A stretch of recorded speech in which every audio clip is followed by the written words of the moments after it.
Hace tiempo, fijamos nuestro foco en un objetivo irrenunciable. Una energía más verde. Un mundo más verde. Hoy, Iberdrola ya es referente mundial en energías limpias y en la lucha contra el cambio climático. Y aún queremos dar un paso más. ¡Acción! ¡Acción! ¡Acción! Incorporar a los estatutos nuestra acción climática. Y vamos a ser la primera empresa energética en España en hacerlo, para alcanzar cero emisiones en Europa en 2030. El próximo 18 de junio, tus acciones serán más positivas que nunca. Actúa. Elige un mundo más verde. Buenos días.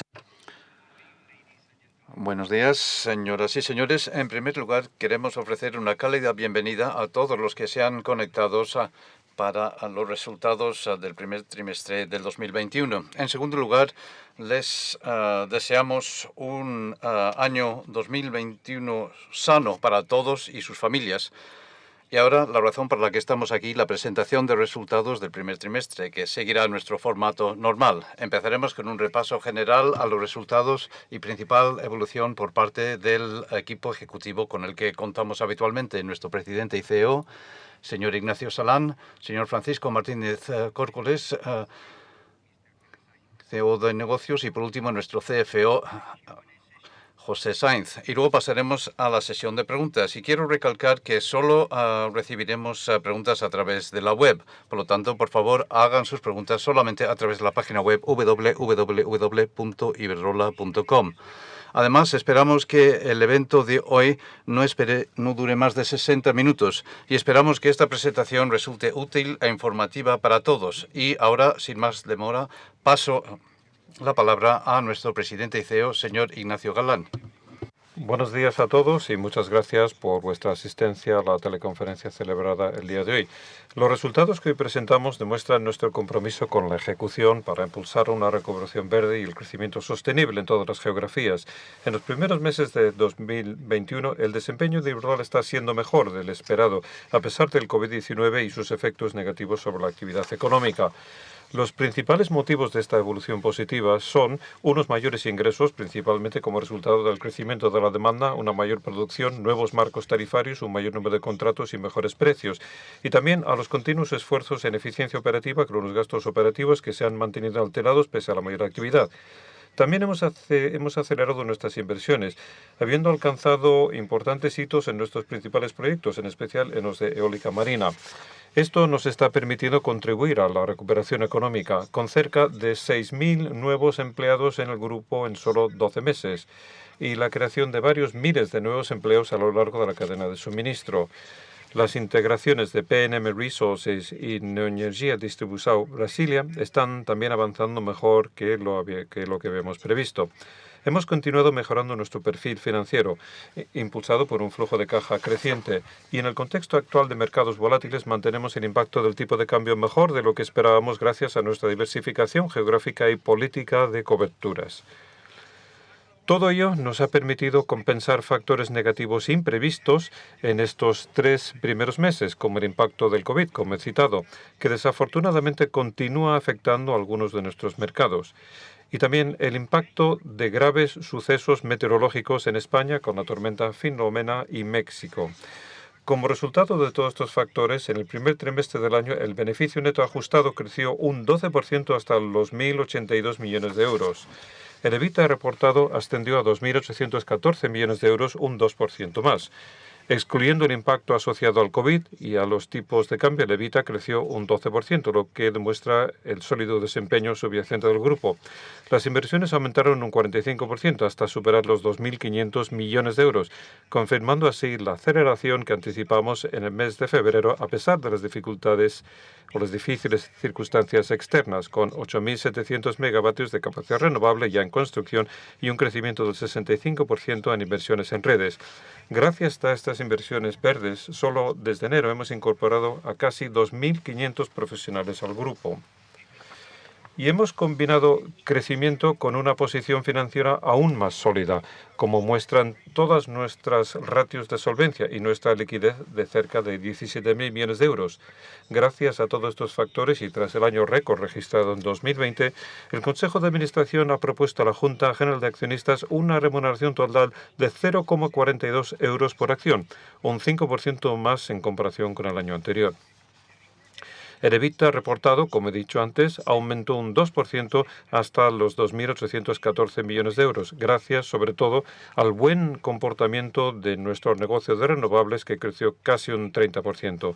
Excluyendo el efecto de 65 millones de euros que el COVID ha tenido y el impacto de los tipos de cambio, que asciende a 231 millones de euros, el EBITDA ajustado crece un 12%. El EBITDA de renovables refleja la aportación de los nuevos activos en operación, como East Anglia ONE en el Reino Unido, el mayor parque eólico marino del grupo hasta la fecha, y la mayor producción de los activos existentes debido a la mejora en la disponibilidad y los factores de carga, sobre todo en energía eólica terrestre en Europa y Brasil e hidroeléctrica en España. El incremento en el EBITDA de redes se vio impulsado por los crecientes resultados en Estados Unidos gracias al acuerdo tarifario de Nueva York aprobado en noviembre de 2020, nuevos proyectos de transporte y revisiones tarifarias en Brasil y a la expansión de nuestra base de activos regulados en Reino Unido. Por último, generación y clientes se vio afectado negativamente por la subida en el precio de la electricidad durante las tormentas en España y México. La contribución de los países con calificación A al EBITDA, como Estados Unidos, Reino Unido, España, Alemania, Australia y Francia, alcanzó un 81%, lo que refleja la óptima diversificación geográfica del grupo. Como mencioné antes, durante el trimestre hemos acelerado nuestras inversiones hasta los 2.500 millones de euros, un 45% más que en el primer trimestre del 20, con un 92% destinado a renovables y redes. Durante los próximos trimestres continuaremos avanzando en línea con nuestros planes y cumpliendo con nuestra parte para promover una recuperación verde a través de la creación de actividad y empleo en las comunidades en las que operamos. Redes representa la mitad de la inversión total, con un incremento del 65% gracias sobre todo a Brasil, que incluye 400 millones de euros por la integración de Neoenergia Distribuição Brasilia, España y Estados Unidos. Las inversiones en renovables aumentaron un 30%, con el incremento procediendo principalmente de los países de la Unión Europea, Australia y Estados Unidos. Continuamos liderando la construcción de nueva capacidad renovable en todos nuestros mercados. Solo en España, desde el inicio del 2020, hemos instalado más capacidad que los 3 competidores siguientes juntos. Y tenemos 8.700 megavatios actualmente en construcción, globalmente un tercio, principalmente en países europeos como Portugal, Francia o Alemania, así como en Australia, cerca de otro tercio en Estados Unidos y el 33% restante se encuentra mayormente en España y Brasil. Y por tecnologías, 2.600 megavatios corresponden a energía eólica marina en Europa y Estados Unidos, 2.800 megavatios a solar fotovoltaica, 2.000 megavatios a eólica terrestre y 1.300 megavatios a tecnologías de almacenamiento, incluyendo la central de bombeo Lentámega y 150 megavatios de baterías ubicadas en Australia, Irlanda y Reino Unido. Si a este volumen añadimos otros proyectos garantizados, alcanzamos los 18.750 megavatios. Esto significa que ya contamos con un 100% de la capacidad a 2021 y 2022 y 3/4 partes de nuestro objetivo para el 2025, el año en que esperamos alcanzar los 60.000 megavatios de renovables. También continuamos identificando e incorporando nuevos proyectos de alta calidad a nuestra cartera, que asciende a 78.000 megavatios con una tasa de éxito esperada de más del 60% y un mix equilibrado que incluye más de 20.000 megavatios de energía eólica marina. Durante los últimos 12 meses hemos ampliado significativamente nuestra cartera en esta tecnología en mercados con un elevado potencial de crecimiento y objetivos ambiciosos. En Japón, el país con el objetivo más elevado de energía eólica marina de todo el mundo, con 45.000 megavatios, hemos cerrado 2 operaciones creando un hub de proyectos de más de 3.000 megavatios. También hemos alcanzado acuerdos para acceder a grandes proyectos en Suecia y Polonia que irán madurando durante la década. Y hace muy poco hemos entrado en el atractivo mercado offshore de Taiwán, con 2 proyectos de 600 megavatios cada uno. Este país ya está preparando licitaciones para cumplir el objetivo de contar con 15 gigavatios de energía eólica marina para 2035. Por último, hemos formalizado un acuerdo para desarrollar una cartera de hasta 3.000 megavatios en Irlanda y ya estamos trabajando en el mercado brasileño.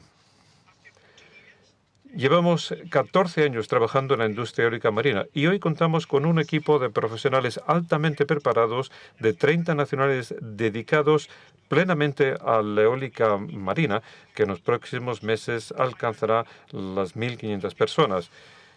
En 10 oficinas en todo el mundo, en ingeniería, construcción y mantenimiento, con operaciones coordinadas desde nuestros centros principales en Boston y Londres y desde hace poco también desde Tokio para desarrollar los mercados de Asia-Pacífico. Y estamos ampliando nuestra presencia con una estrategia de hubs para combinar masa crítica y know-how global con un fuerte respaldo local. Todo ello junto a nuestra acreditada trayectoria de cumplimiento en proyectos y a nuestros acuerdos estratégicos a largo plazo con proveedores. Esto refuerza la excelente posición de Iberdrola para liderar el desarrollo de la eólica marina y beneficiarse del impresionante impulso de esta tecnología en todo el mundo. Queremos sacar el máximo partido a nuestra experiencia como pioneros para alcanzar como mínimo los 12.000 megavatios en funcionamiento para 2030. Ya en funcionamiento tenemos 1.300 megavatios en Reino Unido y Alemania que contribuyeron en cerca de 600 millones de euros al EBITDA del grupo el año pasado y 4 proyectos en construcción por 2.600 megavatios que progresan conforme al plan. Y tenemos el proyecto de Saint-Brieuc en Francia, que se pondrá en marcha en 2023 y que está en construcción. Y en Estados Unidos tenemos Vineyard Wind 1 frente a las costas de Massachusetts, que se convertirá en el primer parque eólico marino a gran escala del país. El proyecto ayer finalizó todos los procesos relativos a las autorizaciones y permisos con el Record of Decision del BOEM y tiene cerrados PPAs con compañías distribuidoras de Massachusetts. El proyecto Park City Wind ya ha alcanzado un PPA con el estado de Connecticut con 500 megavatios y está avanzando también en los procesos de compras y permisos. Por último, y para Baltic Eagle en Alemania, con cerca de 500 megavatios, hemos completado la selección de los principales contratistas e iniciado la construcción de la subestación offshore, con lo que se espera que el parque esté operativo para 2024. Además de estos proyectos en construcción, las subastas anunciadas para los próximos 18 meses aportarán nuevas vías de mercado a nuestros proyectos en distintas geografías. Ya contamos con 3.600 megavatios para competir en las subastas que se llevarán a cabo en Estados Unidos. En Reino Unido, nuestro complejo East Anglia Hub de 3.100 megavatios estará listo para participar en la cuarta ronda de asignación de contratos por diferencias. Y el proyecto Windanker de 300 megavatios participará en la próxima subasta eólica marina en Alemania, con un derecho preferente para el emplazamiento. También contamos con proyectos para competir en las 3 próximas licitaciones en Japón. Y estamos estudiando presentar ofertas en procesos en Francia, donde Iberdrola ya ha sido precalificada para optar hasta 1.050 megavatios en Normandía, y en Escocia, Polonia, Dinamarca, Irlanda o Taiwán. Pasando ahora a las redes, este negocio supone un 50% de la inversión del grupo con crecimientos en todos nuestros mercados. En Estados Unidos, el proyecto de transporte New England Clean Energy Connect inició su construcción el pasado mes de enero. Los primeros postes de acero han sido instalados y los trabajos en la estación de conversión a corriente continua han comenzado. Esta línea de transmisión de alta tensión, que llevará generación hidroeléctrica de 0 emisiones desde Quebec hasta Nueva Inglaterra, supondrá una inversión total cercana a los 1.000 millones de dólares. En el estado de Nueva York, el proyecto de fiabilidad del área de Rochester se ha completado totalmente después de 10 años de trabajos. Y estamos aumentando nuestras inversiones en transporte y distribución tras el nuevo acuerdo tarifario alcanzado el pasado mes de noviembre. En Brasil, prácticamente hemos triplicado las inversiones en redes gracias a la integración de Energia Distribuição Brasília, a mayores inversiones en todas nuestras distribuidoras y a la notable expansión de la red de transporte como consecuencia de las subastas ganadas en los últimos años. Por último, en España seguimos invirtiendo en el desarrollo de redes inteligentes y en el refuerzo de la red de distribución. No obstante, y según se reconoce en el Plan Nacional Integrado de Energía y Clima, se precisan más inversiones en el futuro para cumplir los objetivos de descarbonización de España. Ya hemos presentado al Gobierno un plan de 4.353 millones de euros para esta actividad, que es un 80% más que en el periodo anterior, lo que supone también una fantástica herramienta para acelerar la recuperación verde en el país. El sólido desempeño operativo del grupo se refleja plenamente en nuestra generación de flujo de caja, que alcanzó los 2.270 millones de euros en el primer trimestre, un 7% más. Y gracias a ello, Nuestras ratios financieras mejoraron, con un ratio FAO sobre deuda neta ajustada que experimentó un alza de 140 puntos básicos hasta el 23,2%. Asimismo, nuestra posición de liquidez subió hasta los 17.000 millones de euros, evidenciando nuestro acceso a financiación en condiciones muy competitivas.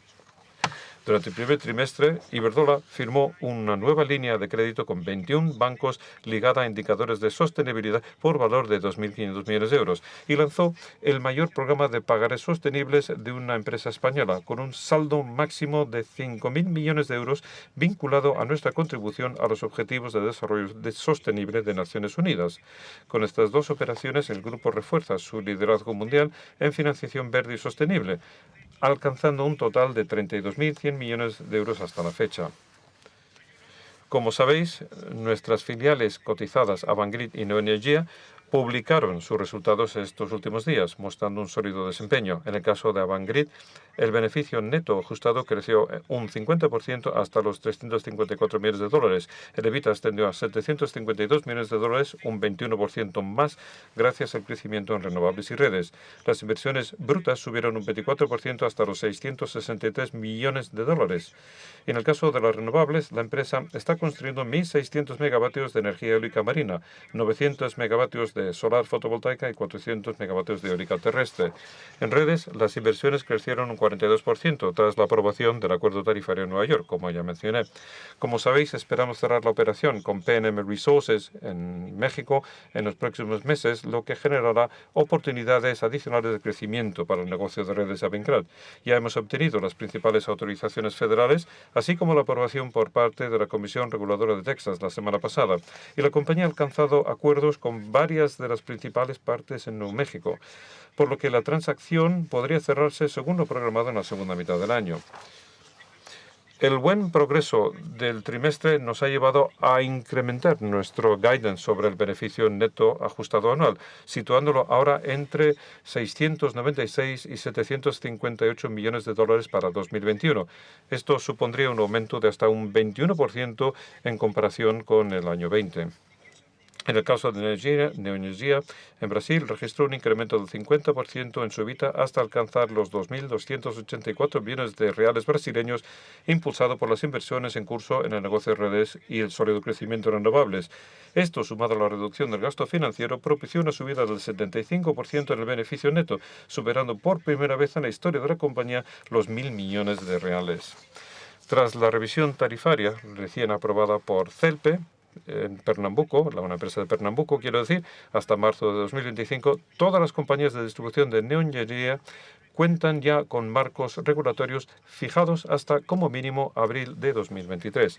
Las inversiones orgánicas brutas crecieron casi un 85% hasta los 2.027 millones de reales, habiéndose destinado principalmente a la construcción de nuevos proyectos de transporte, a la expansión de las redes de distribución y a la incorporación de más de 1.000 megavatios de capacidad eólica.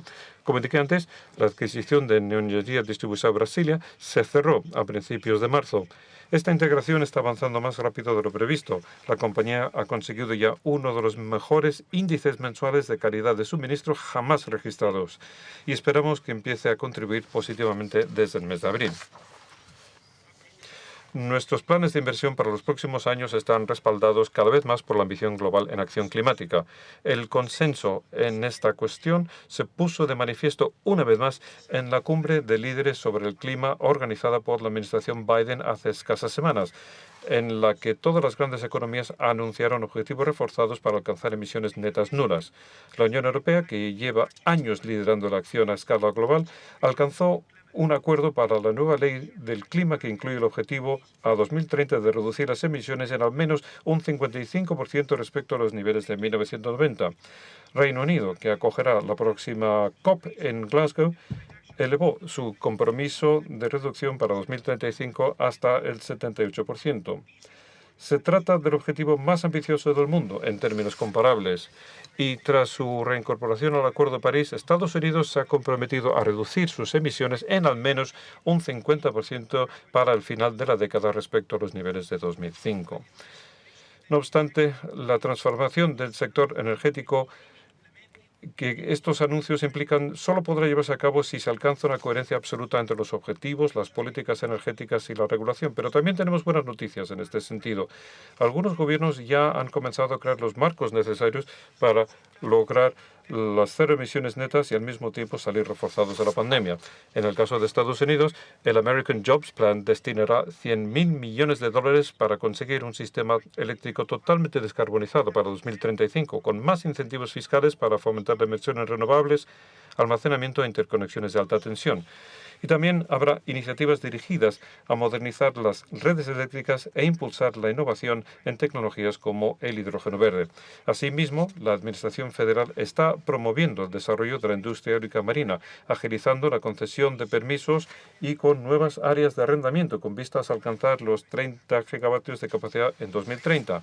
En España, la Ley de Cambio Climático y Transición Energética está concluyendo su proceso de aprobación con un importante consenso y el Gobierno ya ha presentado a la Comisión Europea su plan de recuperación y resiliencia, en el que contempla las inversiones de energía limpia como uno de los principales destinos de los fondos europeos. También se ha publicado una propuesta para crear un mercado de capacidad, aunque todavía estamos pendientes de conocer la versión definitiva de esta normativa, pero se pone de relevancia que las autoridades españolas son conscientes de la importancia de mantener la capacidad firme en el sistema e instalar más almacenamiento para garantizar el suministro en un contexto de creciente participación de la generación renovable. Por último, el Reino Unido está promoviendo una revolución industrial verde basada en su plan de 10 puntos que respalda iniciativas en materia de energía eólica marina, edificios más ecológicos, vehículos sin emisiones e hidrógeno verde. Esta mayor ambición climática está completamente alineada con la pionera estrategia de Iberdrola. Anticipamos la transición energética hace 20 años y empezamos a tomar decisiones en aquel momento. Es decir, el cierre de todas nuestras centrales de carbón y fuelóleo y una fuerte inversión en renovables, redes y almacenamiento. En este tiempo de 20 años, a menudo nos hemos encontrado con la oposición de otras compañías energéticas, reguladores y negacionistas del cambio climático. Afortunadamente, actualmente hay un consenso sobre la necesidad de reducir emisiones y en lugar de adversarios, tenemos únicamente competidores en la actualidad. Y seguimos mejorando. En el primer trimestre de este año hemos emitido solo 28 gramos por kilovatio hora producido. Esto es 10 veces menos aproximadamente que las emisiones medias de nuestros pares. Además, el 90% del plan a largo plazo de Iberdrola está incluido dentro de la lista de inversiones consideradas sostenibles por la Comisión Europea en su taxonomía. Tenemos producción nula con carbón y fuelóleo. Esto nos permite evitar riesgos adicionales, así como los costes laborales y asociados al desmantelamiento que otros competidores probablemente necesitarán incurrir ahora. Y a través de estas inversiones verdes vamos a acelerar las emisiones netas cero y contribuiremos al crecimiento económico y a la creación de miles de empleos cualificados. Solo en España estamos sosteniendo 30.000 nuevos empleos a lo largo de la cadena de suministro. Pero el desafío es enorme. Las emisiones netas nulas implican transformar el consumo de energía de todos los sectores para promover la electrificación e invertir en las energías renovables, las redes eléctricas y el almacenamiento necesarios para conseguirlo. Necesitamos el apoyo de todos los agentes públicos y privados. Iberdrola, tras 2 décadas a la cabeza de este esfuerzo, está ahora creando varias alianzas estratégicas con líderes de distintos sectores para acelerar la inversión verde. En el sector financiero hemos creado un vehículo de coinversión con Mapfre, una compañía española, para acelerar la construcción de proyectos solares fotovoltaicos y eólicos terrestres en España. También nos hemos asociado a otras compañías energéticas interesadas en proyectos concretos de inversión a gran escala, sobre todo en energía eólica marina, como Total, con joint ventures para participar en la próxima subasta de eólica marina en Dinamarca y desarrollo de proyectos de eólica terrestre y solares en Francia. En movilidad eléctrica estamos cerrando colaboraciones estratégicas con destacados fabricantes de coches, como Volkswagen, Renault o Mercedes, para acelerar el despliegue de la infraestructura de recarga, fabricar baterías, crear una cadena cadena de valor integral para los vehículos eléctricos y descarbonizar sus instalaciones. También con desarrolladores de sistemas de recarga como Wallbox. Y estamos estableciendo alianzas comerciales con importantes compañías de distribución como Mercadona para instalar puntos de recarga y electrificar sus flotas por completo. Finalmente, también estamos cerrando acuerdos con compañías industriales interesadas en reducir su huella de carbono a fin de liderar el desarrollo del hidrógeno verde para diferentes usos, para la producción de amoníaco verde en las fábricas de Fertiberia o el suministro de hidrógeno a la flota de autobuses de la empresa de transportes metropolitanos de Barcelona, la generación de calor en destilerías como las de la compañía Diageo en el Reino Unido o para producir cerámicas en porcelanosa, entre otros ejemplos. Precisamente estos acuerdos y sinergias son los que necesitamos para sacar el máximo provecho al potencial que los próximos fondos de recuperación europeos ofrecen para crear empleos y desarrollar la industria. En la anterior presentación anuncié que habíamos propuesto más de 150 proyectos al Plan de Recuperación, Transformación y Resiliencia de España para acceder al programa Next Generation EU, los cuales implicaban a cerca de 350 pequeñas y medianas empresas pudiendo movilizar inversiones por más de 21.000 millones de euros. Hemos seguido trabajando desde entonces junto a diversas compañías para atraer nuevas ideas y reforzar nuestra propuesta para una sólida recuperación verde. Como resultado, ya lideramos o participamos en 175 proyectos que exceden los 30.000 millones de euros de inversión, con capacidad de generar 60.000 empleos a lo largo de la cadena de valor. Puedo decir que todos estos proyectos están dentro del alcance del plan presentado por el Gobierno español a Bruselas. Bien, pues ahora le voy a ceder la palabra al director financiero que presentará los resultados financieros del grupo con mayor detalle. Gracias. Muchas gracias, presidente. Buenos días. Como se puede ver en la diapositiva, el EBITDA reportado del primer trimestre fue de 2.814 millones, un 1,5% más que el año pasado. Excluyendo el impacto por COVID de 65 millones, nuestro EBITDA ajustado aumentó casi un 4%. El impacto del Forex ha sido grande, 231 millones, después de la devaluación de todas nuestras monedas de referencia. 9,1 el dólar, 3,7 la libre, 27% el real. Excluyendo el impacto Forex, nuestra EBITDA hubiera crecido un 12,2%, mostrando el verdadero desempeño recurrente del negocio, la que el primer trimestre del 20 fue afectado marginalmente por COVID. Los ingresos aumentaron un 7% a 10.100 millones y compras un 12,4%, llegando a 5.500. El margen bruto aumentó un 1,3% a 4.600 millones y un 10,7%, excluyendo el impacto de COVID y Forex. Los gastos operativos netos siguieron siendo planos en 1.000 millones de euros, mejorando así la eficiencia del grupo en 110 puntos básicos, al crecer el margen bruto un 1,3%. Excluyendo el impacto Forex positivo, los gastos operativos netos aumentaron 99 millones debido a los nuevos negocios, incluida Nueva Brasilia, a partir del 2 de marzo, así como los costes de las tormentas en Estados Unidos. A partir del primer trimestre del 21, los servicios externos netos incluyen como otros resultados de explotación la pérdida o ganancia de la venta de activos controlados. Tras las recomendaciones de la Comisión Española de Valores y el borrador IAS1 que se espera sea aprobado. En este sentido, el primer trimestre no ha registrado ningún importe relevante. En el anexo, en la página 44, hay una explicación más detallada de este cambio. Analizando los resultados de los diferentes negocios y empezando por redes, su EBITDA creció un 4,3% a 1.300 millones de euros y un 19,5%, excluyendo el impacto negativo de 161 millones del Forex y el impacto negativo de 26 millones de COVID, que serán recuperados parcialmente. Excluyendo el impacto de Forex y COVID, EBITDA creció en todas las geografías. Como se puede ver, España contribuyó el 32%, Brasil el 25%, Estados Unidos el 23% del total y el Reino Unido contribuyó otro 20%. En España, el EBITDA aumentó un 8,8% o 425 millones de euros, debido al impacto de 15 millones de liquidaciones positivas de años anteriores como consecuencia de mejoras en calidad y un 11% menos en gastos operativos netos como resultado de planes de eficiencia, y a pesar de una menor remuneración que bajó del 6% en el 2020 al 5,58% en el 2021.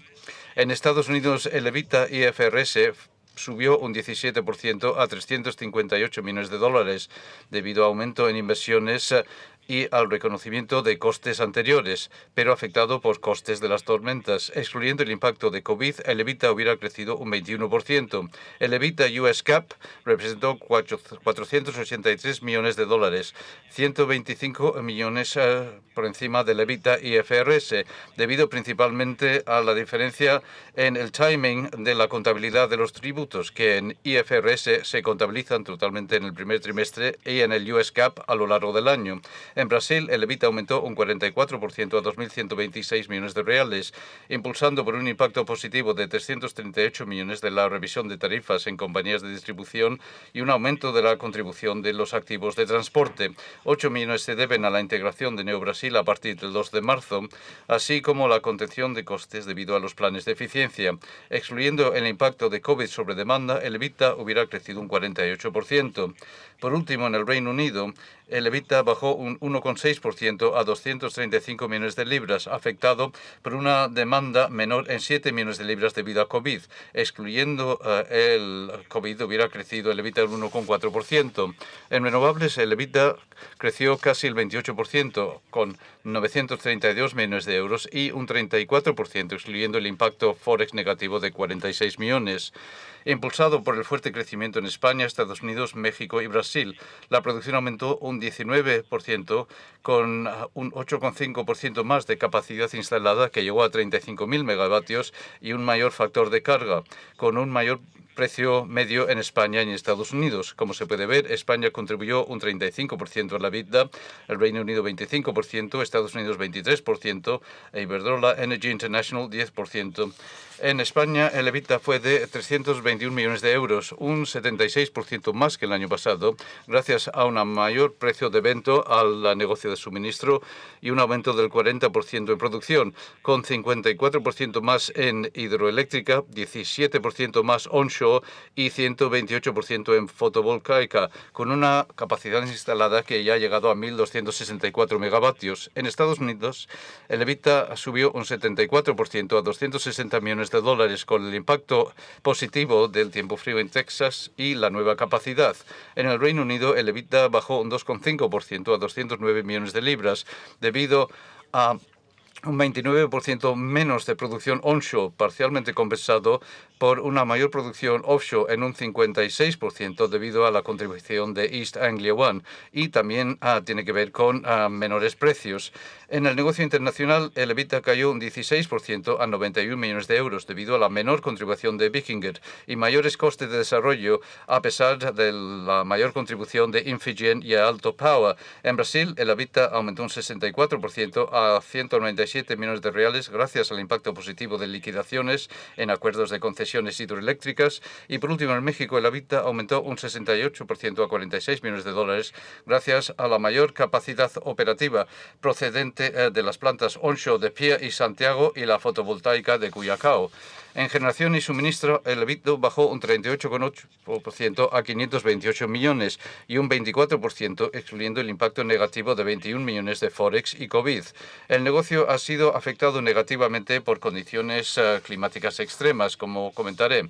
En España, el EBITDA bajó el 39% a 279 millones de euros, con una producción un 13% menor, mayores compras de energía a mayores precios, con el impacto adicional de la tormenta Filomena y COVID. En México, el EBITDA bajó un 33% a 147 millones de dólares, afectado negativamente por el tiempo frío en Texas, con un importe de alrededor de 50 millones que se espera se recupere, ya que las tarifas CFE reflejarán el mayor coste del gas. Además, ha habido un aumento en las tarifas de acceso. En el Reino Unido, el EBITDA aumentó un 30% a 106 millones de libras, con mayores ventas a pesar del efecto COVID, debido principalmente a las condiciones del tiempo y mejores márgenes en electricidad y gas. Excluyendo el COVID, el EBITDA creció el 49%. Brasil añadió 118 millones de reales a EBITDA, destacando el mejor desempeño de nuestras plantas CCGT. Y en el resto, el EBITDA fue un 14,7 millones negativo, afectado por el tiempo frío, los costes de desarrollo y los menores ingresos debido a COVID. El EBIT subió un 14,4%. Las amortizaciones bajaron al 2,6%, pero excluyendo Forex aumentaron un 4,3%, debido principalmente a mayor base de activos y a la actividad. Las provisiones subieron el 21% a 115 millones, pero excluyendo el impacto de Forex y COVID aumentó un 56%, debido principalmente a las provisiones para el frío en Texas y otras. Los gastos financieros netos aumentaron en 85 millones a 265 millones, impulsado por 111 millones, conectado principalmente con coberturas positivas de Forex contabilizadas en el primer trimestre del 20, más que contrarrestado por los de 26 millones de mejora en los costes relacionados con la deuda, 13 millones debido al menor coste de la deuda y un resultado positivo de 13 millones debido a una deuda neta media más baja. Nuestra métrica reportada se redujo a 1.319 millones, o bajó 1.319 millones a 36.300 millones. En segundo lugar, gracias a nuestro modelo de negocio resiliente, se ha mejorado la generación de caja incluso en estos tiempos difíciles. Como consecuencia, nuestra deuda neta ajustada EBITDA siguió a 3,6 veces. El FFO sobre deuda neta ajustada mejoró 1,4 puntos porcentuales al 23,2. El RCF sobre deuda neta mejoró al 21% y nuestro apalancamiento se fortaleció al 42%. Como ha dicho el presidente, dos transacciones recientes refuerzan el liderazgo en financiación verde. Se han creado una nueva facilidad de crédito de 2.500 millones. Después de esta transacción, el 90% de las líneas de crédito del grupo son sostenibles y se espera llegar al 100% en breve. La línea está conectada con indicadores de sostenibilidad relacionados con temas ambientales y sociales, y también es la primera transacción de una compañía española referenciada a tipos libres de riesgo en lugar de LIBOR.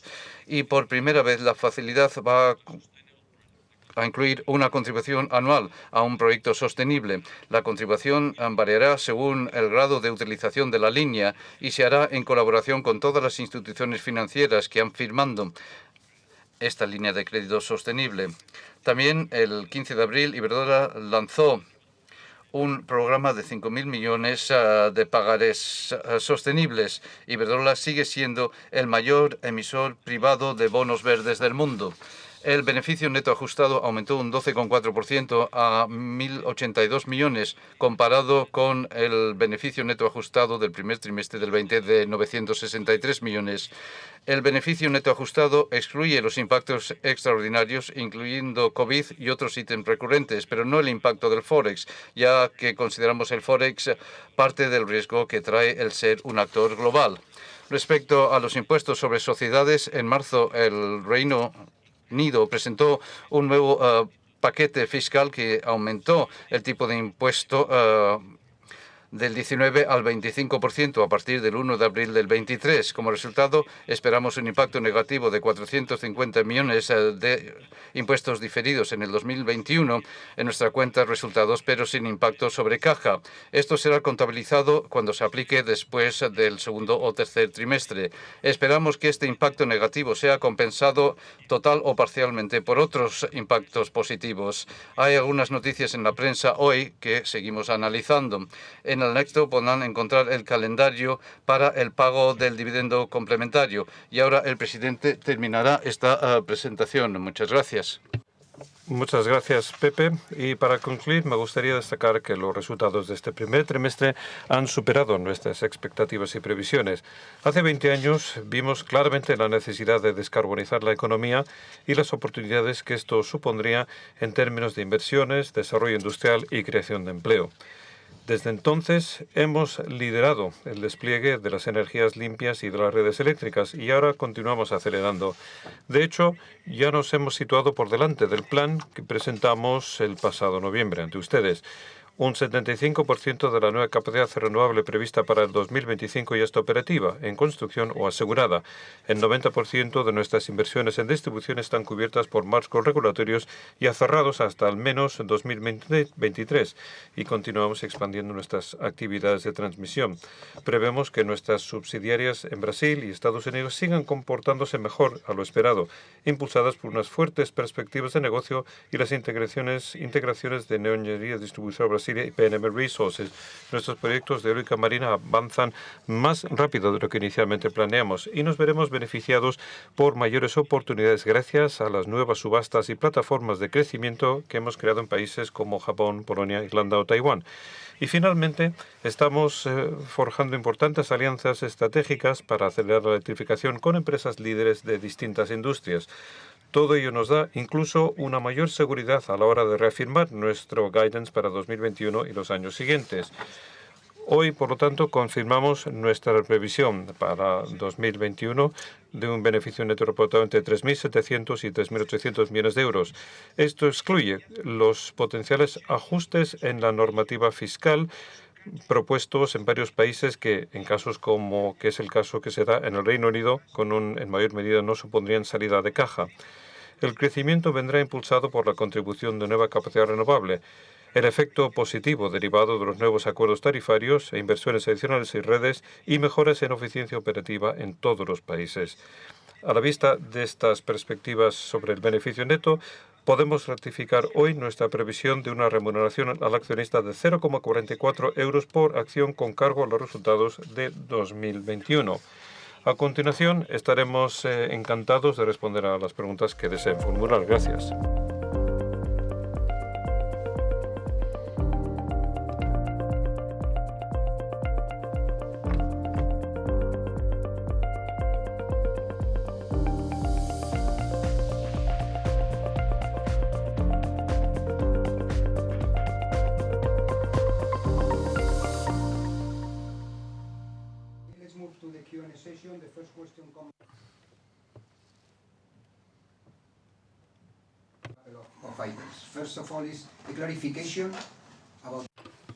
En primer lugar, una aclaración sobre la guía de resultado neto, que ahora excluye ítems no recurrentes y el cargo fiscal diferido. Esto, por lo tanto, excluye los impactos del COVID y, si es así, ¿en qué cantidad?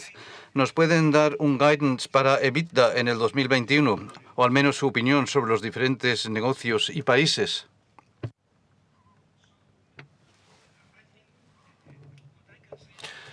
Bueno, lo que puedo decir es lo que he dicho antes. La ejecución de nuestro plan está avanzando mejor que lo que esperábamos en el primer mes del año 21. Bueno, creo que ya tenemos unos ingresos superiores, tenemos recuperación de la demanda, nuevas tarifas, más producción, eficiencias operativas, la aceleración de las inversiones en Damsambrick, en Vineyard, etcétera. Y también tenemos diferentes integraciones, PNM Resources y Neoenergia, además de nuestro desempeño financiero que está mejorando sus ratios. También el impacto del cambio y también está la huella geográfica. Y bueno, son cosas que tienen alguna influencia sobre los factores negativos. Entonces ya estamos o esperamos poder ir cerrando todos estos temas en la segunda mitad del año. Y en lo que se refiere al beneficio neto,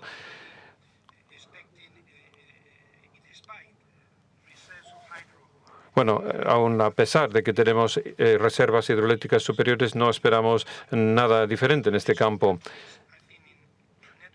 Y en lo que se refiere a las redes, me parece que Estados Unidos está funcionando bien. Creo que la expectativa es que van a seguir funcionando bien en ese país. Ya han actualizado sus perspectivas.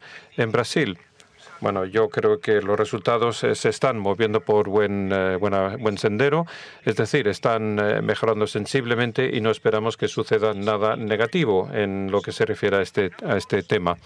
Y en renovables,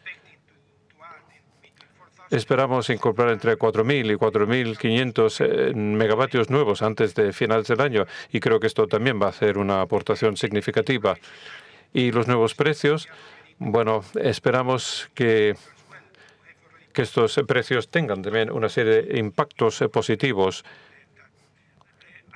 en lo que se refiere a nuestros resultados. Y además, por otra parte, creo que la parte negativa que tiene que ver con el COVID, bueno, esperamos que con el programa de vacunación que se está llevando a cabo y con la situación en la mayoría de los países se está volviendo a cierta normalidad, yo creo que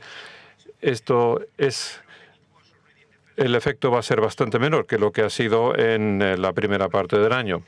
Irá mejorando la situación. Podemos decir que lo que tenemos que adaptarnos en cuanto a caja, tenemos que adaptarnos en las cuentas debido a los cambios que ha habido en el impuesto de sociedades. Creo que ha pasado de 19 al 25% el tipo. Entonces esto puede representar, no sé, 200, 300 o 400 millones de euros y que podríamos ajustar desde la óptica de lo fiscal. Y eso es lo que estamos contemplando ahora mismo. Y tal y como ha dicho Pepe antes en su intervención, todavía no tenemos, bueno, hay cosas que no hemos incluido, puesto que no hemos analizado a fondo estas noticias que han aparecido en los medios de comunicación hoy acerca del hidroimpuesto en España. Pero bueno, no hemos tenido tiempo suficiente para hacer un análisis y en cuanto saquemos alguna conclusión se la comunicaremos. Pero bueno, les daremos los detalles en cuanto conozcamos las cifras. En fin, les diremos cuál va a ser la cifra. Esperamos que sea positiva. De todas formas, esto es algo que no está afectando al déficit tarifario y esto es algo que está claramente tiene que ver con el Ministerio de Finanzas o el Ministerio de Hacienda en las compañías. Bueno, no tiene nada que ver con lo que es la tarifa propiamente dicha. Pero bueno, estos son los temas principales que quería aclarar. Nos sentimos muy cómodos con las perspectivas que les estamos presentando, puesto que yo creo que las cosas van mejor que lo que esperábamos. Y de momento, y aparte de este tema fiscal que acabo de citar, tampoco vemos ningún tipo de riesgo especial o específico, así que somos bastante positivos en nuestro abordaje. La segunda pregunta es de Jorge Guimarães, JB Capital, y Fernando García, RBC, y tiene que ver con el tema que ha mencionado antes, con los efectos fiscales. Y la pregunta dice lo siguiente. ¿Podría estar relacionado uno de los efectos fiscales mencionados con compensación para el impacto del Reino Unido en la prensa hoy está relacionado con la recuperación del impuesto fiscal en España para el 2023 y 2024? ¿Se podría cuantificar? Sí, bueno, esto ya lo he contestado. Esto se aplica al Reino Unido y también a España. Me parece que es un tema positivo. Bueno, todavía estamos analizando durante cuántos años producirá efectos esto. Y en los próximos días, bueno, en cuanto los abogados puedan ya conocer todos los detalles, les podemos dar una respuesta. Pero sabemos que esto no está afectando para nada al déficit tarifario. Esto es algo que tienen que tratar las empresas y el Ministerio de Hacienda. La tercera pregunta es de Javier Suárez, Mediobanca, Jorge Guimarães, JB Capital y Manuel Palomo, Exane BNP Paribas Brands, acompañados de otra compañía sobre la agresividad de otros suministradores en España. ¿Cuál es nuestra política comercial? ¿Sostenibilidad en márgenes de suministro en la actualidad?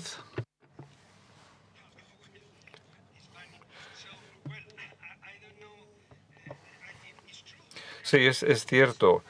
Y cada vez hay más competencia en el país, cada vez hay más empresas nuevas. Me imagino que se refiere a eso. Y yo digo que bienvenida a la competencia. Yo nunca critico a los nuevos entrantes en el mercado, puesto que me parece positivo. Entonces, yo no sé a qué competidor se refiere, pero en Iberdrola tenemos un equipo de marketing que trabaja muy bien. Entonces, nuestra gente de marketing ya, digamos que están proporcionando buenos productos, buenos servicios. Además, tenemos unos costes muy competitivos, tenemos una amplia gama de ofertas y una marca que está muy bien posicionada en el país. Y esto nos está ayudando a mantener nuestra base de clientes. No tenemos que entrar en la guerra de precios para esto. No es nuestro estilo. Y, bueno, yo creo que tampoco se está haciendo. Me imagino que está hablando de los recién entrantes en el mercado, aunque no sé a quién se refiere exactamente. Pero lo que puedo decir de nuestro equipo de marketing es que sí que se están ganando el dinero. Están bien pagados, pero están trabajando duramente. La siguiente pregunta es de Harry Wybert, Bank of America Merrill Lynch, Rob Pullein, Morgan Stanley y Antonella Bianchesi de Citigroup. Y tiene que ver con el precio de la energía en Europa.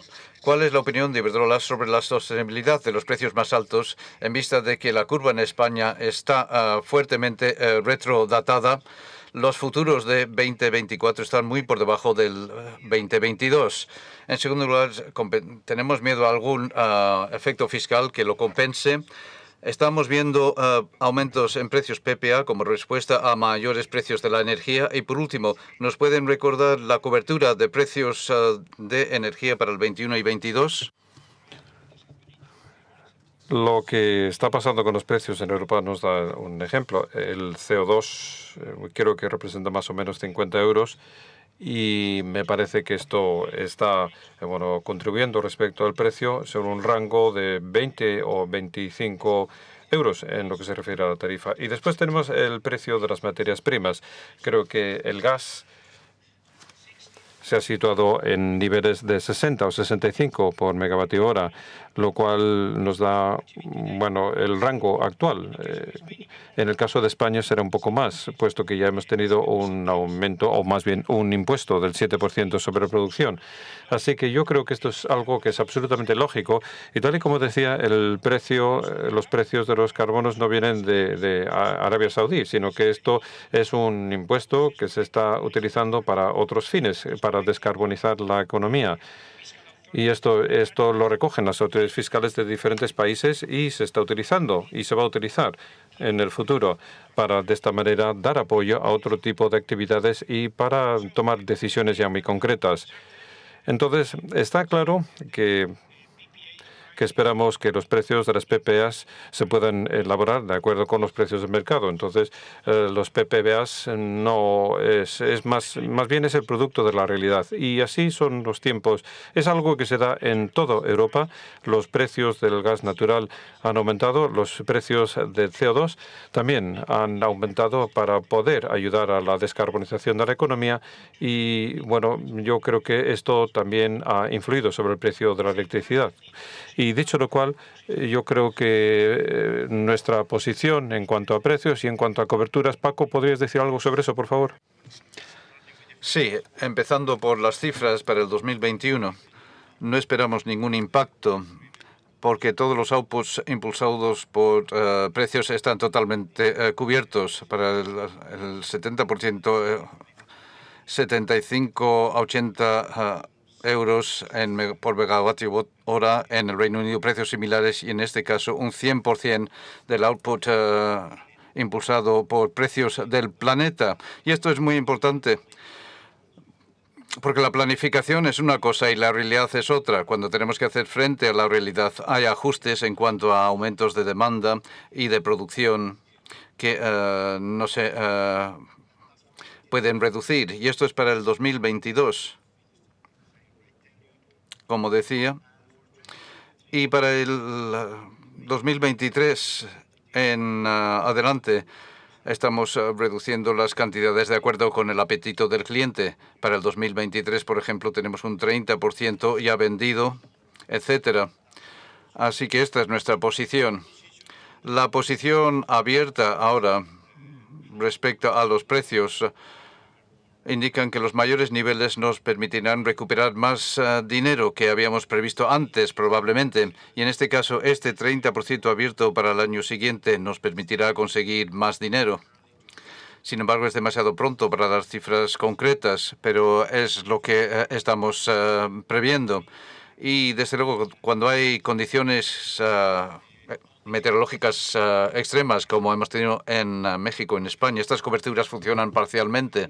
Me gustaría decir algo más respecto a lo que ha comentado Paco. Y he dicho que la tormenta Filomena ha afectado a nuestro balance en España y a nuestros retornos en España. ¿Por qué? porque nos vimos obligados a comprar electricidad y también gas, pero a unos precios muy elevados para venderlo a nuestros clientes cuando ya habíamos acordado precios fijos. Y bueno, ya habíamos hecho la cobertura para una demanda normal, pero no habíamos hecho una cobertura para un exceso puntual en la demanda. Y eso creo que está afectando a nuestros resultados por ese motivo. Es decir, ya tenemos la cobertura, pero para la demanda normal y esperada, pero cuando se dan circunstancias extraordinarias, creo que, bueno, tenemos efectos negativos. Y lo mismo cuando es en plano positivo. Si no tenemos toda la cobertura de la electricidad, como ha dicho Paco, los precios son superiores. Si no tenemos la cobertura para el año 2022 y los precios son superiores, podemos beneficiarnos de estos precios más altos. La siguiente pregunta es Rob Pulley, Morgan Stanley, y Nicholas Pierce, 19 Point. Y tiene que ver con eólica offshore. ¿Qué impacto de la inflación y de los cuellos de botella en la cadena de suministro debemos prever para Iberdrola? Iberdrola está preocupada por la presión inflacionaria que pueda reducir la IRR de la eólica offshore por futuros precios y costes por venir. Bueno, yo espero que esta situación temporal de los precios de las materias primas del acero, el cobre y el petróleo vaya cambiando. Pero en nuestro caso, nuestras necesidades de inversión están prácticamente cubiertas. Todos los proyectos en curso tienen una cuota de participación alta de los costes de CAPEX, que son fijos, el 18,9%. También tenemos una cobertura para la indexación y me parece, o me gustaría recordarles, y yo creo que el año pasado adelantamos pedidos por 14.000 millones. En total tenemos 18.000 millones en pedidos y, bueno, ya hemos llegado a un acuerdo sobre el tema de precios. Y esto se ha vuelto estructural. Y estoy seguro que esto se trasladará al precio de la misma manera que hemos tenido aumentos en el precio de los equipos en el pasado. Por ejemplo, tenemos la energía solar de estos últimos años, donde se ha producido un fenómeno parecido. Así que pueden estar tranquilos, puesto que la mayor parte de nuestras inversiones ya tienen contratos firmados para el próximo periodo y también con las coberturas realizadas. Y hay una pequeña parte que no tiene esta cobertura. Pero bueno, esto es algo estructural, algo temporal y se pasaría a los precios. La pregunta número 6 es de Harry Wyburd, Bank of America Merrill Lynch, y Javier Suárez, Mediabanca. ¿Cuáles son sus últimas expectativas respecto a los fondos estímulo de la Unión Europea para proyectos? Y podría ser positivo para el plan CAPEX si tienen éxito con sus solicitudes de financiación. Bueno, yo creo que ya lo saben, que España ya ha mandado el plan a Bruselas y que yo sepa ha tenido buena acogida, puesto que, digamos, que encaja al 100% con los planes y las expectativas de la Unión Europea. Y tal y como he dicho antes, bueno, pues ya hemos planteado 175 proyectos en varios campos: hidrógeno, movilidad eléctrica, almacenamiento de energía, etcétera. Y estamos trabajando con muchos socios. Creo que son 300 o 350 empresas que están colaborando con nosotros. Y en algunos de estos proyectos somos los líderes y en otros somos participantes, no líderes del proyecto. Y creo que representan más o menos 30.000 millones de inversiones que ya se han presentado. Y esto significa que podemos crear algo así como 65.000 empleos. Y por lo que yo sé, todo lo que se ha presentado en Bruselas, bueno, ya han recibido permiso para poder llevarse a cabo. Así que todos estos planes han sido incluidos ya. Pero quiero insistir en lo siguiente. En nuestro plan de inversiones, en nuestro plan a largo plazo, no se han incluido estos apartados. Me parece que son temas adicionales que se tendrán que incorporar a nuestros objetivos existentes. Así que nuestro plan para el 2025, con 75.000 millones de inversiones, no incluye todos estos temas. Y todo esto dependerá de los procesos que se aprobarán en Bruselas, después se trasladan a los países correspondientes. y bueno, se tendrán que fijar mecanismos de mercado para llevar a cabo subastas o para poder acceder a todo esto, pero ya veremos qué es lo que pasa. La siguiente pregunta es de Rob Pulleyn, Morgan Stanley. ¿Qué impacto ve Iberdrola en el plan climático de Estados Unidos y los cambios propuestos de crédito fiscal, puesto que el plan 2030 se perfiló antes de los anuncios de Estados Unidos y hay suficiente flexibilidad en el balance para hacer más CAPEX de crecimiento? Sí, sin ninguna duda esto va a ofrecer enormes oportunidades de inversión. Pero digamos que la parte positiva es que las propuestas centrales están perfectamente en línea con los planes que ha diseñado Iberdrola. Y durante 20 años hemos tenido este sueño y se ha convertido en una realidad. Así que los incentivos fiscales para la energía limpia y para el almacenamiento y también para la transmisión y las medidas para mejorar nuestra resiliencia son todas medidas positivas. Tenemos un nuevo objetivo de 30 gigavatios de energía marina para 2030. Yo creo que van a agilizar también el tema de los permisos. Ayer, por ejemplo, recibimos ya el permiso final que nos permitirá construir Vineyard Wind en Massachusetts. Ha llevado mucho tiempo, pero ahora sí que quieren agilizar el proyecto en la mayor medida de lo posible. Pero ya tenemos 7.000 megavatios en la pipeline, en zonas de arrendamiento en Estados Unidos. Así que en este campo de la energía marina vamos por delante, puesto que ya hemos hecho el diseño del proyecto, hemos llevado a cabo los análisis correspondientes, etcétera.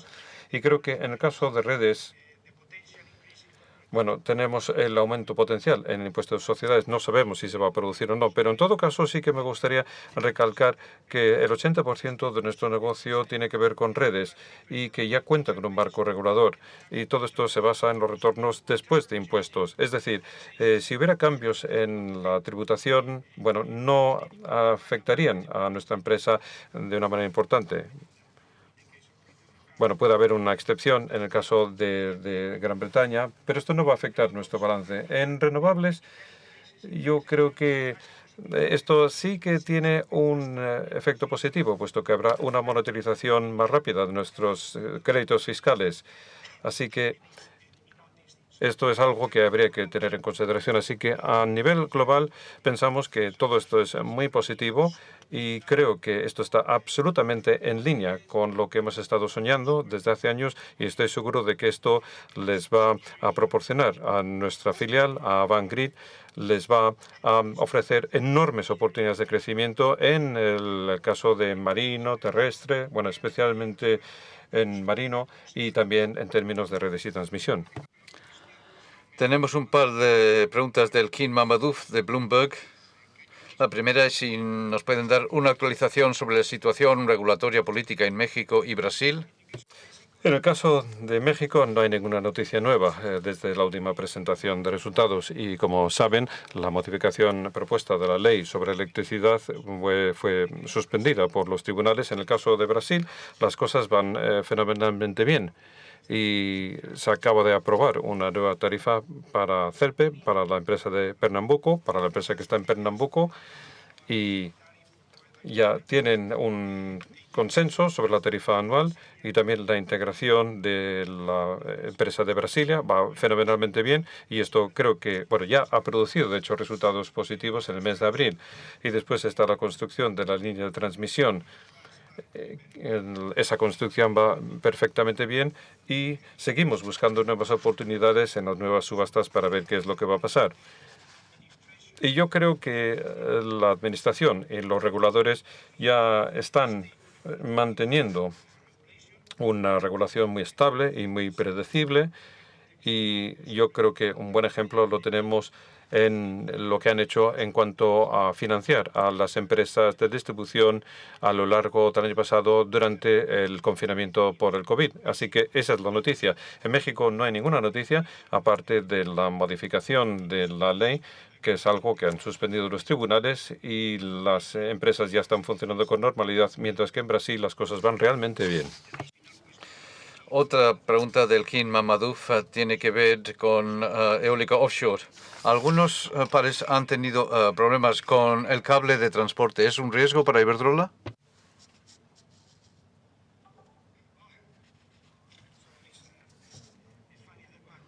Es una pregunta curiosa. No, yo creo que no.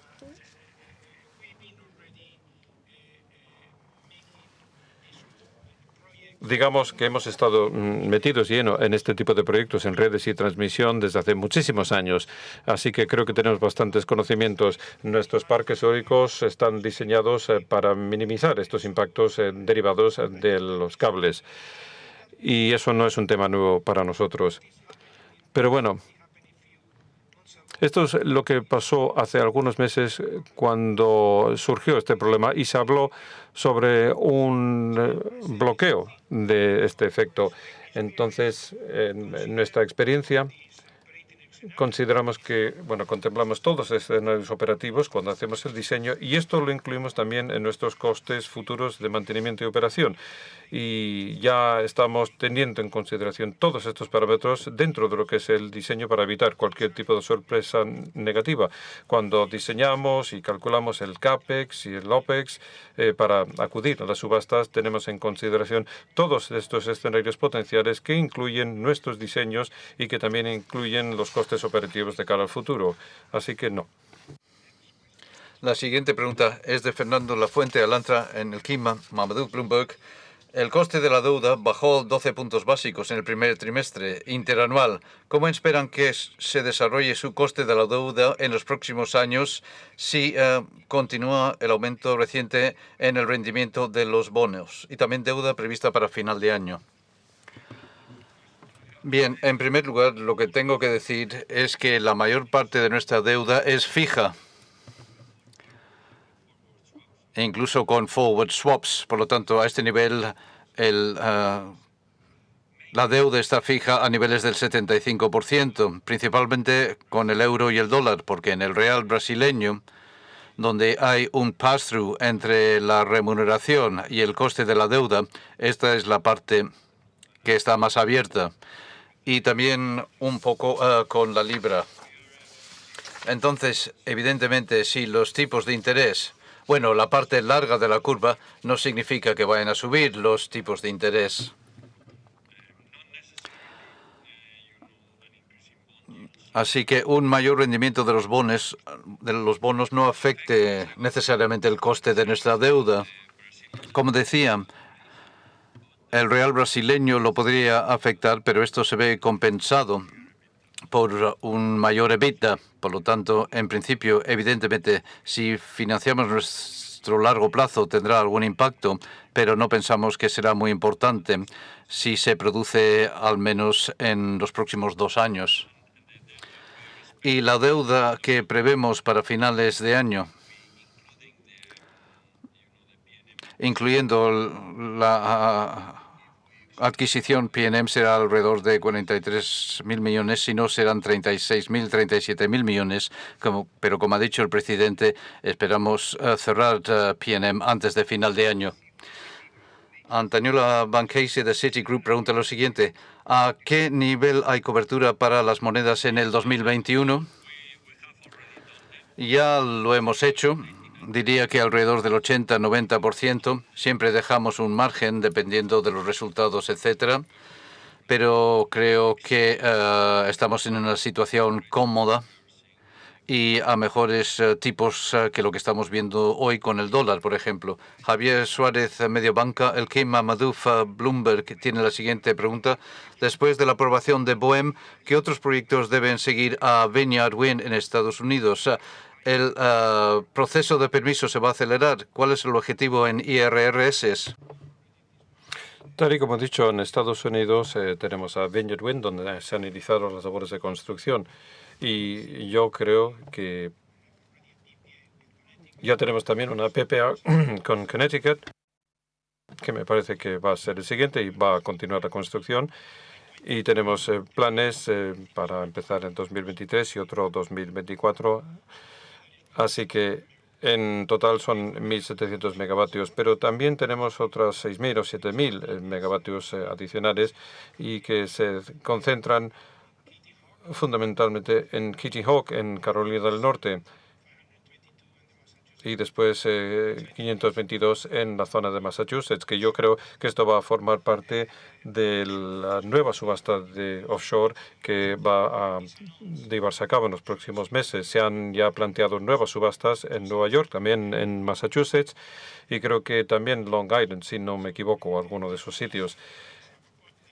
Así que ese es nuestro objetivo. En lo que se refiere a nuestros retornos, yo creo que el retorno de Park City tiene niveles parecidos a los de Vineyard, y creo que en la siguiente etapa, como hacemos siempre,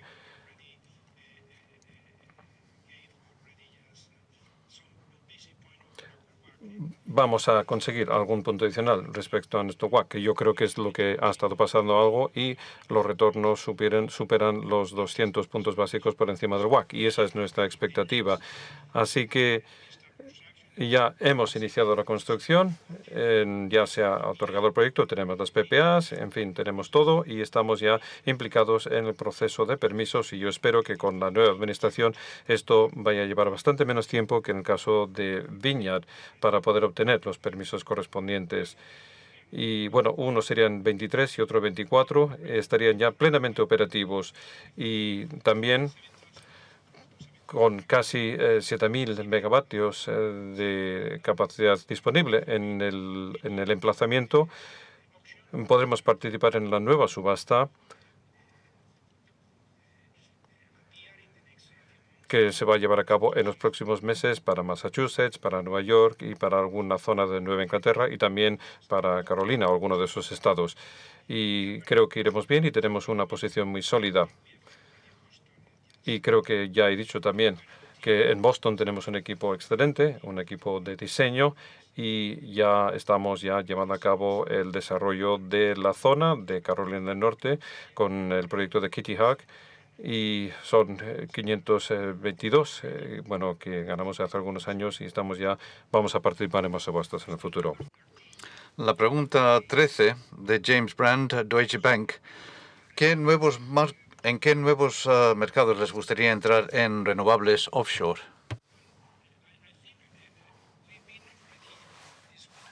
Es una buena pregunta, puesto que en estos últimos 12 meses hemos abierto muchísimo el número de mercados.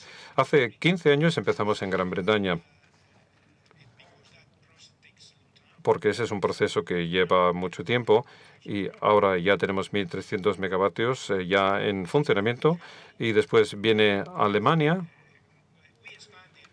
Entonces dimos el salto a Francia, y ahora tenemos construcciones ahí, y continuamos también en Alemania, donde hay una obra en construcción, y después pasamos a Estados Unidos, donde ya tenemos un par de PPAs y iniciamos la construcción de ambos parques. Y yo creo que en Estados Unidos ya hemos ganado emplazamientos en Carolina del Norte para Kitty Hawk, y también hemos conseguido emplazamientos en la zona de Massachusetts con 522. Y en estos últimos meses hemos abierto nuevas oportunidades en Japón, en Taiwán, en Irlanda, en Polonia, en Suecia, e incluso estamos analizando algunas oportunidades en Brasil. Les estoy diciendo esto puesto que este proyecto, en la mayoría de los casos, tiene un muy largo periodo de madurez. Empezamos con esto en East Anglia. Si no lo recuerdo mal, creo que conseguimos el permiso del CEBET en 2008 o 2009, no sé, hace 12 o 13 años. Entonces, tardas entre 12 y 13 años antes de que un parque eólico se pueda construir. Entonces, de ahí que tengamos que movernos rápidamente en otros lugares y generar nuevas oportunidades. Pero creo que podemos decir que estamos en fuerte crecimiento en Japón, y también en Taiwán, en Suecia, Polonia, Gran Bretaña, Alemania, en fin, después Estados Unidos o Brasil incluso. La última pregunta para hoy es de Javier Suárez, Mediobanca. Es la siguiente. ¿Cómo de importante piensen que es para una utility estar verticalmente integrada y tener clientes estructurales a largo versus generación? Sí, yo creo que estamos hablando de empresas de una integración tradicional, lo cual no es nada nuevo para nosotros, pero esto depende de cada sitio. Está claro que uno tiene que saber quién va a comprar tu electricidad. Si estás en un país donde ya tienes millones de clientes, y creo que tenemos decenas de millones de clientes en algunos países, entonces está claro que tienes la posibilidad de vender la electricidad a los clientes. Pero si no, tienes que buscar a tus clientes, salvo que hubiera una subasta y entonces el sistema ya recoge toda esta electricidad. Pero digamos que tenemos una estrategia muy avanzada. En Brasil, por ejemplo, que iniciamos hace poco y hemos desempeñado un papel muy activo. Tenemos varios millones de clientes a los que estamos vendiendo electricidad.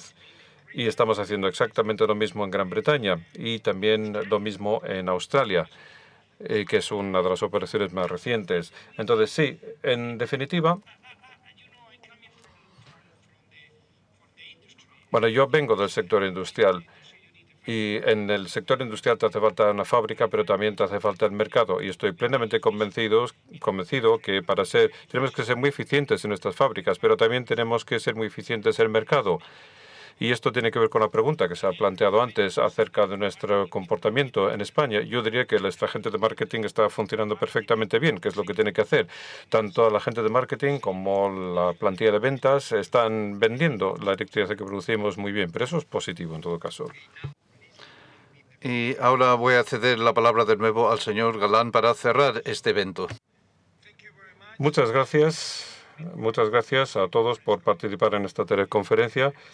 Y recordad, como siempre, que nuestro equipo de relaciones con inversores está a vuestra entera disposición para proporcionaros cualquier otra información que podáis necesitar.